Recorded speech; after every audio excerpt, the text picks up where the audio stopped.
It's Covino and Rich, now or never. And you guys know our next guest as a former Bachelor, but I'm calling him a New York Times bestseller, Colton Underwood. What's up, man? Hey, thanks for having me on. I appreciate it.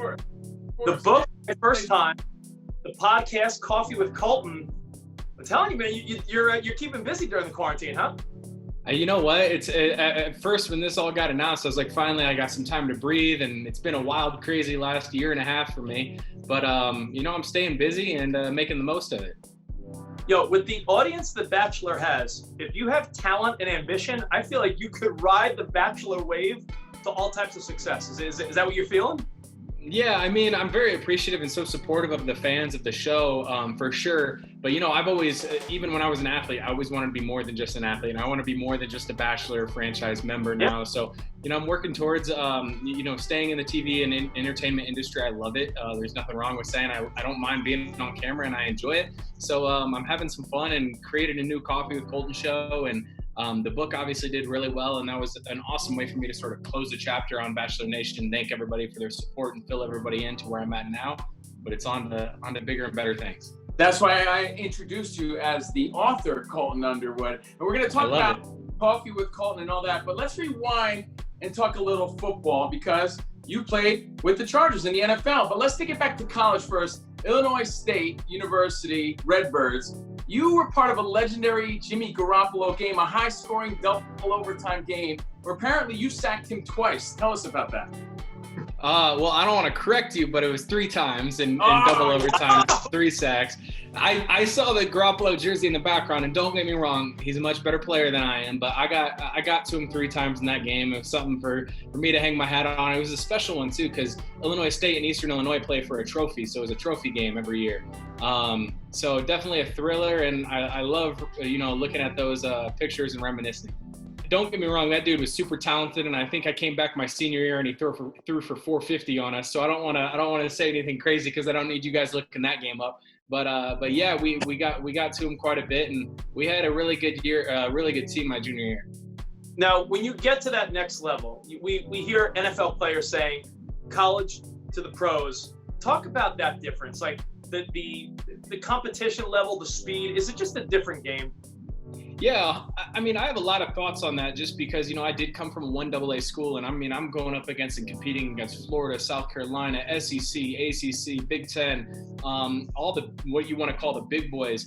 I feel like I held my own. I did okay. I spent 3 years on a practice squad, which I'm proud of and happy of. And I know there's a lot of people that'll look at it and be like, oh, it's just a practice squad. Well, I've seen practice squad players outperform, higher draft picks, but they just politically and business-wise don't see the field because it will make the club look stupid if they end up doing something like that, which is common. But yeah, I mean, I enjoyed my 3 years, and I took a lot of pride being a practice squad player. Let's talk about the Chargers, man. Can they find success in LA? And what do you think about the new look and the new culture and everything? Well, I think this is a perfect time to do it because, I'm a big Phil guy. Philip Rivers for me was someone who after even spending a year with him in the locker room, I idolized him and Eric Weddle. And I know that obviously they're both no longer with the club. But I think if they're going to make this shift in sort of the new look, new swagger, and you could tell their social media team's taking a shift in the way that they handle things. Yeah. The jerseys have changed. This is the time to do it. You have a young quarterback coming in that you're going to sort of shape and build, and already have some weapons already around him. So it's going to be interesting to see. To the next question, Rich, does he now root for the Colts? Will Colton be a Colts fan since you're such a Rivers guy?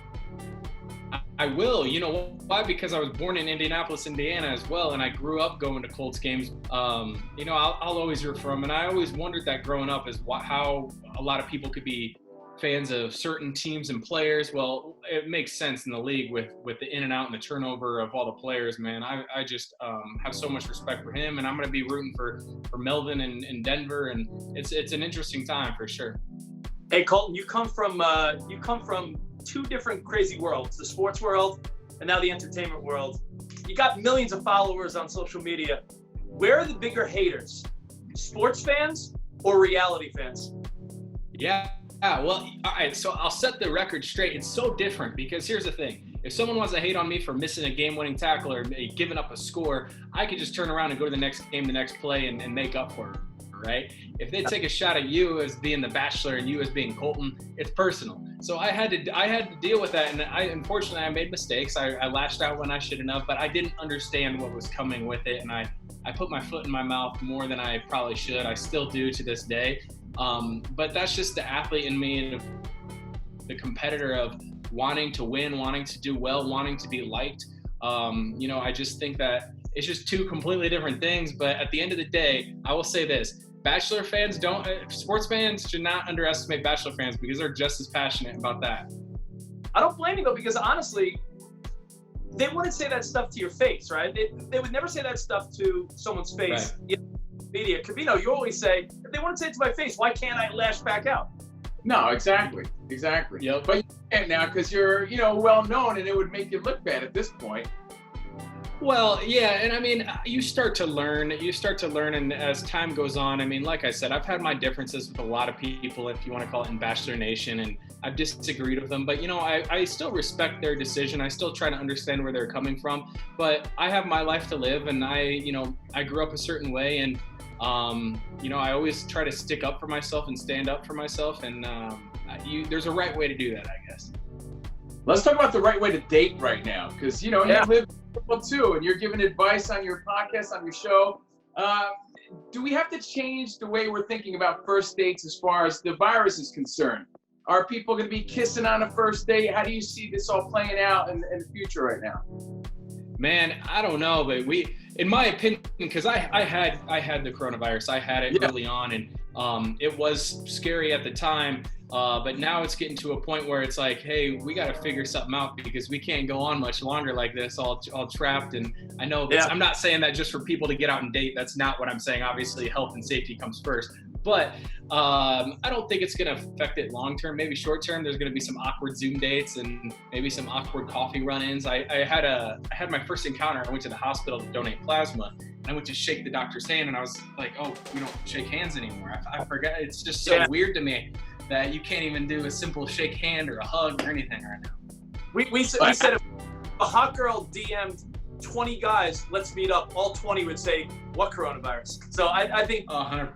Yes, exactly. And I think right now too, I mean, we've already used all these dating apps and social media as a crutch. We need to get back out there, and guys and girls need to learn the art. That's one thing I appreciated about the show I was on, The Bachelor, is that you couldn't beat around the bush. You had to ask real questions and have real hard conversations that sometimes you wait 6 months, a year to even bring up in a relationship, and that's why it works. Well, that's a perfect transition, because I know on Coffee with Colton, your 8-episode run you have going on, you also talk about that. Questions to ask your date to get them know them as fast as possible in a short amount of time.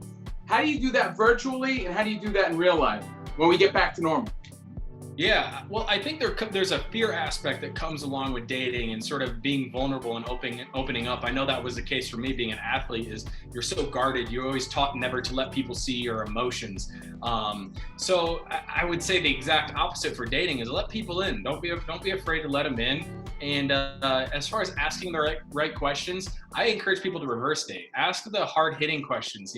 Talk about the religion, talk about faith, talk about money, talk about job security, talk about the things that you're like, oh, maybe I shouldn't ask that. I encourage people to ask that, because I don't think that if you don't get to the core, it could just waste your time, and I'm not a big advocate of wasting time. Let's not skim over the fact that you had coronavirus. Let's get to that for a second, because you're an in-shape guy, former athlete, still an athletic guy. I saw your video, man. It looked like it knocked you on your ass. Talk about this. Oh man, it did knock me on my ass, and I was out for about 5 days. I was very blessed, very lucky that I was quarantining at home. I never had to go to the hospital, but I did get on the medication, and I know that's been controversial, and I actually took some heat for saying it, but I felt like if I had any type of platform, I need to use it for good, and that's what I'm doing. And I think the important thing just to keep in mind is there's so many unknowns right now, but we just need to pay attention to our medical professionals, the doctors and nurses, everybody working on the front line. The politicians, everybody could say what they need to on news and the media, but we need to listen to the doctors and the nurses. What got most? Were you just breathing like real heavy? Like what was the thing that hit you the hardest with Corona? Well, so to put things in perspective, I have about a 48 to 49 resting heartbeat. And like that's what that is typically. My heart was working overtime. I was operating at about a 90. So for I would say about 4 or 5 days, it was like that. So to keep that in perspective of I'm a healthy young dude and my body's shutting down in a way, and I've never dealt with a respiratory illness before. So that was scary for me too. I remember having to walk to the bathroom and sit down to pee. I mean, because I was that winded, that out of breath. It was crazy. Well, I'm glad that you're doing a lot better, man, and you're here hanging out with us. Let's talk about the book real quick. The First Time Finding Myself and Looking for Love on Reality TV. Again, a New York Times bestseller. Have you found love? Has the quarantine helped out the former Bachelor Colton Underwood? Yeah, I mean, so I was quarantining. I was very open with where I was quarantining with Cass's family, and they always say quarantine can either accelerate a relationship or break it. Right. For me, I was isolated on a 3rd-story bedroom, so it didn't really apply to me early on. And yeah, I mean, we obviously had a lot of conversations, and she was a nurse, and her family took such great care of me. So I can't thank them enough, because it was odd once being stuck with them for a month and a half, but it was even odder that they had to sort of bring food and water with masks and gloves on. So yeah, I can't thank the Randolph family enough. Look at that. Yeah. People see you at your most vulnerable and they still like you. That says a lot, I guess. I know, and I've learned a lot about myself too. I'm not a very good patient, and I don't like when people take care of me. I like taking care of people. And tell people what's next on Coffee with Colton and where they can find it and all that good stuff. Yeah, so every Sunday night on all social, it's a new app that just came out with no algorithms, and there's you actually see everybody who you follow, so it's pretty cool in that way. New episodes drop at 6 p.m. and we have some great artists coming up. I know we actually have Chris Jericho on this next weekend. We just had Sadie Robertson from Duck Dynasty, Drew Scott from the Property Brothers and his wife Linda. I actually just filmed today with Max, and then Lauren and Cam from Love is Blind on Netflix. So we have some great guests, some great conversations all over the board. We have athletes, musicians, reality stars, so it's fun. How bad did you want the Property Brothers to redo your house when you were talking to them? Oh man, I was like, I need a celebrity IOU. I need to give something to my family. But they're killing it, man. I can't say nothing good things about Drew Scott, and him and I have been talking, and because my dad grew up in the construction business, so I've been itching to get a little action with him and his network. Well, I'm with you. I love that show too, Celebrity IOU. But guys, check out his show, Coffee with Colton. Pick up the book, and thank you for hanging out with us, man. Thanks, bud. Thank you, guys. I appreciate it. Underwood. Later, man. See you guys.